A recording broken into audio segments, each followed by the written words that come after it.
عبد الخالق اتاری وا کینٹ سے عرض کر رہا ہوں، پیارے مرشد کی بارگاہ میں سوال عرض ہے کہ نظر کیوں لگ جاتی ہے، اور یہ بھی ارشاد فرمائیں کہ بعض لوگوں کو بار بار نظر لگ جاتی ہے، تو اس کی کیا وجہ ہوتی ہے اور اس سے حفاظت کا کیا طریقہ اختیار کیا جائے؟ نظر تو نظر کا لگنا حق ہے، حدیث پاک میں تو نظر لگتی ہے۔ اب اس میں یہ کہ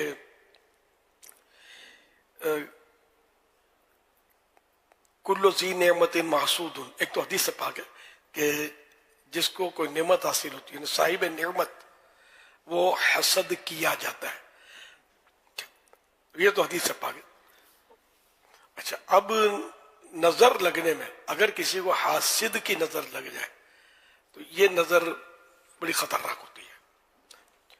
چشم زخم حاسد، زخم چشم حاسد، یہ مطلب خطرناک ہوتی ہے، اور اللہ پاک محفوظ رکھے۔ انسان کی بھی نظر لگتی ہے، جنات کی بھی لگتی ہے، اپنی چیز پر اپنی بھی نظر لگتی ہے نا۔ کپڑے عمدہ پہنے اور یوں آئینہ دیکھا تو ذرا یوں لائٹنگ بھی ہے تو یار میں آج تو بڑا خوبصورت لگ رہا ہوں، اب وہ نظر لگنے کا چانس ہے کہ لگ جائے نظر، اور لگ بھی جاتی ہوگی بعض اوقات۔ تو اس لیے وہ اگر اپنی یا دوسرے کی کوئی چیز پسند آئے تو ماشاء اللہ، بارک اللہ، اس طرح کہنے سے نظر جو ہے وہ نہیں لگے گی انشاءاللہ۔ خود نظر سے بچنے کے لیے تو خیر بہت سارے اوراد ہیں، دوسرے کی نظر نہ لگے۔ ایک ورد، ایک طریقہ میں جس پر کوشش کرتا ہوں عمل کرنے کی، وہ یہ بھی ہے کہ آئینے کے سامنے کھڑے ہو کر آئینے میں دیکھتے ہوئے بسم اللہ ما شاء اللہ لا قوت الا باللہ، بسم اللہ ما شاء اللہ لا قوت الا باللہ 11 بار پڑھے، 1 منٹ بھی نہیں لگے گا، یعنی موبائل اگر فوراً پڑھا جائے گا۔ تو یہ اگر ہم ڈیلی پڑھیں نا تو انشاءاللہ نظر سے حفاظت ہوگی۔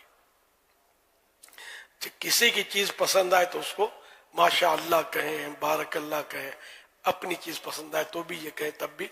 بچے اکثر پرکشش ہوتے ہیں، چھوٹے چھوٹے بچے، تو اس کو نظر جلدی لگتی ہے، اس لیے کہ وہ سب کو اچھے لگتے ہیں، شاید یہ وجہ ہو، سب کو اچھے لگتے ہیں اور تعریف کریں گے کہ بہت پیارا بچہ ہے، پھول جیسا بچہ ہے، لیکن ماشاء اللہ کہنے کا ہمارا نہ ذہن ہوتا ہے، ذہن ہو تو توجہ نہیں ہوتی، تو ہم یوں تعریفیں کرتے ہیں، تو یوں بھی نظر ماں کی بھی لگ جاتی ہے، بعض اوقات باپ کی بھی لگ جاتی ہے، چھوٹے بھائی پر بڑے بھائی کی نظر لگ جائے گی، چھوٹی بہن پر بڑی بہن کی نظر لگ جائے گی، اس کے خوبی پر تتلی باتیں کریں گا، ہکلا ہکلا کر بات کرے گا، تو ہمک ہمک کر چلے گا، تو مزہ آتا ہے نا ذرا، تو وہ پیار آتا ہے، تو اس میں پھر وہ ماشاء اللہ یہ کہنے کا ذہن نہیں ہے۔ ماشاء اللہ جو کہنے کا ذہن ہے تو ماشاء اللہ بولنے کا، درست بولنے کا ذہن نہیں ہے، درست کون بولتا ہے؟ ماشاء اللہ ماشاء اللہ ماشاء اللہ، واٹ از دس ماشاء اللہ ماشاء اللہ، یہی کر رہے ہیں نا آج کل، یہ تھوڑی ماشاء اللہ صحیح تلفظ ادا کر، انشاءاللہ انشاءاللہ انشاءاللہ آ رہا ہوں میں، واٹ از انشاءاللہ، یہ کیا ہوتا ہے؟ تو انشاءاللہ آئندہ کے لیے کوئی کام تو انشاءاللہ کہنا یہ سنت ہے، کہاں ادا کرتے ہیں؟ جو بیچارے بولتے ہیں تو غلط بول رہے ہوتے ہیں۔ الحمدللہ الحمدللہ الحمدللہ الحمدللہ، طبیعت ہاں الحمدللہ، یہ کیا الحمدللہ؟ سبحان اللہ سبحان اللہ سبحان اللہ، یہ کیا؟ تو سبحان اللہ بولنا نہیں آتا، الحمدللہ بولنا نہیں آتا، ماشاء اللہ انشاء اللہ بولنا نہیں آتا، آتا ہے تو اتنا ٹائم نہیں ہے کہ اس کو ہم اطمینان سے صحیح بولیں، ٹائم ہی نہیں ہمارے پاس، گپے مارنے سے ٹائم ہمارا بچے، سوشل میڈیا سے ٹائم بچے، بکواسیں کرنے سے ٹائم بچے، تو ہم اللہ کا نام لیں گے نا صحیح، یعنی توفیق نہیں ہے، سچی بات ہے، اتنی کمی ہے توفیق کی کہ اللہ کا نام پتہ ہوتا ہے جن کو وہ بھی صحیح نہیں لے پاتے، نہ صحیح سلام کرتے ہیں، نہ صحیح سلام کا جواب دیتے ہیں، جو اس کے تلفظ جو حدیثوں میں آئے اس کے مطابق نہیں دیں گے تو اس سلام کیسے ہم کو فائدہ دے گا؟ سلامتی کہاں سے ملے گی اپنے کو؟ السلام علیکم السلام علیکم السلام علیکم، मालेकुम सलाम, वालेकुम सलाम, तो ये सलाम थोड़ी हुए। तो बाकायदा इसके भी तलफुज हैं, इसके मखारिज से हुरूफ अदा करने, इसके जो एक मतलब शरीयत ने जो जो मुकर्रर किया तो उसके मुताबिक हमको सलाम भी करना है, जिक्रुल्लाह भी करना है।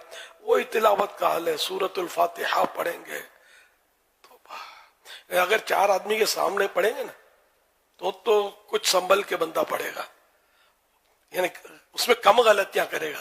सही तो जिसको अल्लाह तौफीक दे। इसलिए मैं क्या करता हूँ, जो कुरान करीम का कारी है ना, मैं उस पर रश्क करता हूँ कि यार ये बंदा है कि जिसको कुरान पढ़ना आता है। वरना यकीन मानने के अगर मैं कहूँ ना कि 1000 में से 999 विकेटें गिरी पड़ी हैं तो हो सकता है कि चले, मेरे समझ में नहीं आएगा आपको, यार ये क्या हमको आता नहीं है। ये तो किसी कारी साहब के सामने आप जानू तलम्मुस तय करेंगे और उसको सुनाएंगे तो पता चलेगा ना आपको कुरान आता है कि नहीं आता। अरे भाई आऊज़ो नहीं आती, बिस्मिल्लाह पढ़ना आपको आती नहीं है, क्या बातें करते हो कि हम बचपन से पढ़ते हैं। हालत तो यही ना, बचपन से पढ़ रहे हैं लेकिन पढ़ना नहीं आता। और गुस्सा आ जाए अगर कोई बोले कि आप गलत पढ़ते हैं तो लड़ाई हो जाए, ये कैसी बात करते हो यार, बचपन से पढ़ते हैं। तो इसलिए गुस्सा करने के बजाय किसी पर, अपने नफ्स पर गुस्सा करे कि नफ्स ने बेवकूफ बना रखा है, शैतान ने बावला कर दिया है, खुश फहमी में मुब्तला कर दिया कि मुझे सब कुछ आता है। अरे आपको कुछ भी नहीं आता है। जब तक किसी को उस्ताद दिन बनाओगे समझ नहीं पड़ेगी आता है कि नहीं आता है। माफ कीजिएगा, ये इस्लाह के लिए मैं इस तरह की बोलता रहता हूँ बातें। अल्हम्दुलिल्लाह बहुत से को समझ में आ भी जाती होगी कि हाँ यार वाकई हमें अपनी इस्लाह करनी चाहिए, खुशफहमी में नहीं रहना चाहिए। उस्ताद किसको बनाई भी समझने की बात है। ये नहीं अपने ही भाई को उस्ताद बना लिया, अपने जैसे को यानी। तो एक हमारी गुजराती में कहावत है, आओ भाई हरखा अपने भी उसरखा, दोनों एक ही से है और दोनों अंधेरे में डांग कूटते होंगे। क्या कौन किसकी इस्लाह करेगा? किसी आलिम दीन को, किसी मुफ्ती साहब को मतलब यानी कि मिन्नतें करके उनको राजी करके उनसे 12 मिनट लेकर कुछ अपने सुनाए आदमी सीखे, कुरान दुरुस्त करना।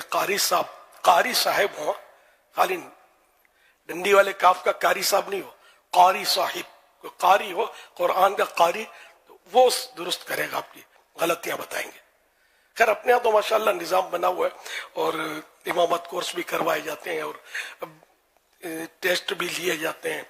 समझ कुरान करीम आप नमाज सुना दो, सब कुछ कर दो। अल्लाह की रहमत से दावत इस्लामी में ये निजाम कम से कम फैजान मदीना में, और यहाँ तो है और भी अपने शहरों में ये निजाम मिलेगा आपको कि ज्यादा दुश्वार नहीं है। आप अपने आप को सही करने वाले बने तो सही करने वाले मौजूद हैं। सल्लु अलल हबीब सल्लल्लाहु अलैहि मुहम्मद। माह काफिला में अगर सफर हो जाए, जो भी सीखना चाहें, आप क्या मशवरा देंगे? माह काफिला, मदनी काफिले में, मदनी काफिले में अब तो लफ्ज मदनी भी उस दिन बात हुई थी ना कि मदनी काफिले में लोग शायद समझते होंगे कि मदीने जा रहे हैं, तो अगर हम भी मदनी काफिले में सफर करें तो काफिले में सुन्नत सीखने सिखाने के काफिले में सफर करें तो इंशाअल्लाहुल करीम इसमें भी कोई अगर अच्छे कारी साहब मिल गए काफिले के मुसाफिर, तो उसकी सोबत से भी अपनी तरकीब बना सकेंगे। लेकिन जाहिर इसमें ये नहीं कह सकता कि आप मदनी काफिले में जाएंगे तो जीनतुल कुर्रा बन के लौटेंगे, समझे? क्योंकि वो जाहिर है कि वहां इस तरह का कि कोई हर काफिले में कोई कारी का इंतजाम हो, ऐसा नहीं होता। खुशकिस्मती से मिल सकता है लेकिन उसमें जज्बा मिलता है और बहुत कुछ अपने इस्लाह बातिन का सामान होता है, नमाज के मसले सीखने को मिलते हैं, बहुत कुछ सीखने को मिलता है।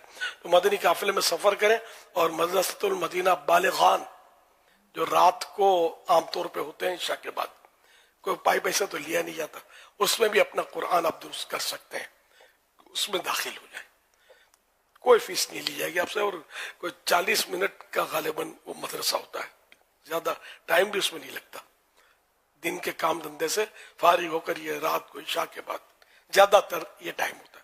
कहीं हो सकता है कि जोहर के बाद भी होता हो, कहीं फजर के बाद भी वहां की सहूलत के मुताबिक होता हो, इस पर कोई पाबंदी नहीं है कि इशा के बाद ही, लेकिन गालिब अक्सरियत इशा के बाद ही तरकीब बनाती है। सल्लु अलल हबीब सल्लल्लाहु अलैहि मुहम्मद।